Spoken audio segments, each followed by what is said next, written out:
Assalamualaikum warahmatullahi wabarakatuh. Di sini saya akan menjelaskan secara singkat mengenai APBN.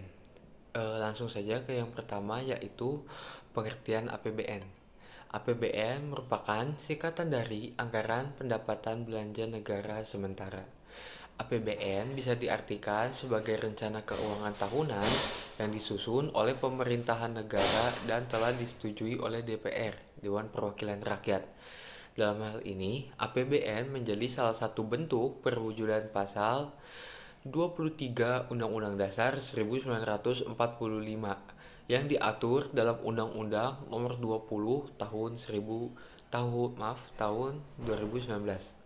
Jika dijabarkan secara luas, maka APBN merupakan rincian yang memuat seluruh pemasukan dan pengeluaran pemerintahan negara dalam satu periode atau satu tahun, yaitu mulai dari 1 Januari sampai 31 Desember.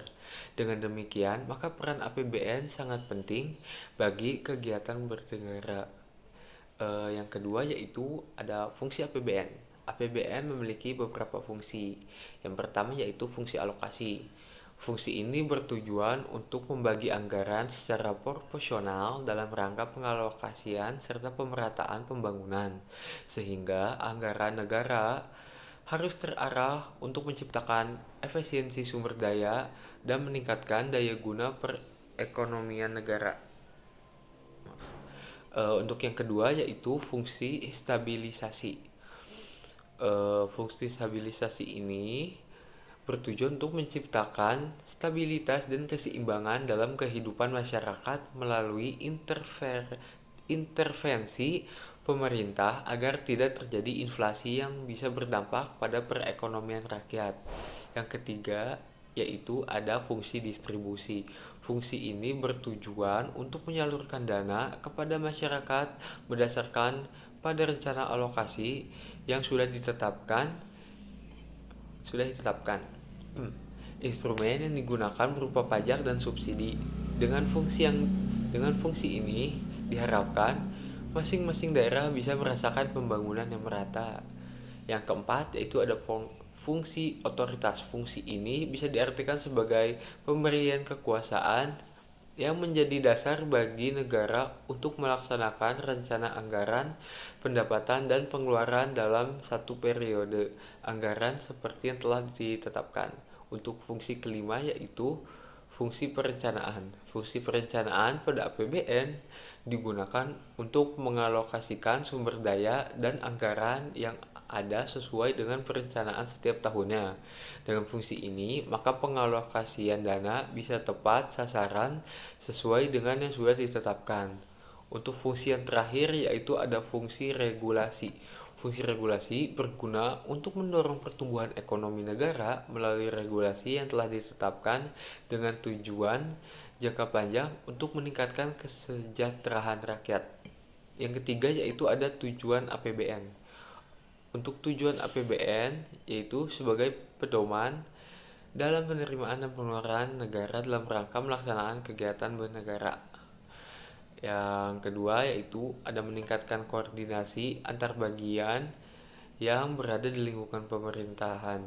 Yang ketiga yaitu meningkatkan transparansi serta sebagai pertanggungjawaban pemerintah negara kepada DPR maupun masyarakat.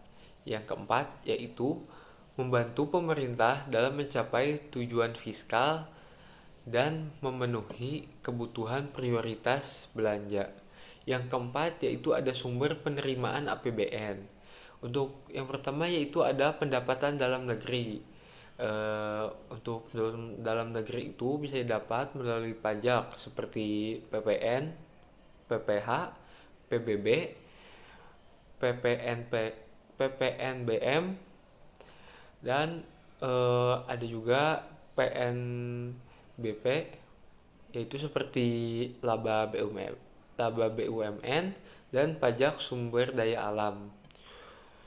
Untuk selanjutnya ada juga penerimaan hibah, yaitu seperti hadiah dari negara donatur, bisa berupa negara luar negeri maupun dalam negeri. yang bisa berupa barang, uang, surat berharga, dan juga jasa.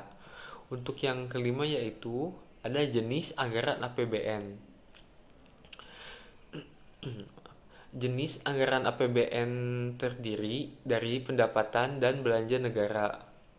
Untuk pendapatan negara meliputi pendapatan di dalam negeri dan hibah. Sementara itu, belanja negara terdiri dari belanja pemerintah pusat dan pemerintah daerah. Belanja negara pemerintah pusat terbagi lagi menjadi dua, yaitu pengeluaran rutin dan pengeluaran pembangunan. Mungkin sekian yang dapat saya sampaikan. Mohon maaf bila ada sedikit kekurangan. Wassalamualaikum warahmatullahi wabarakatuh.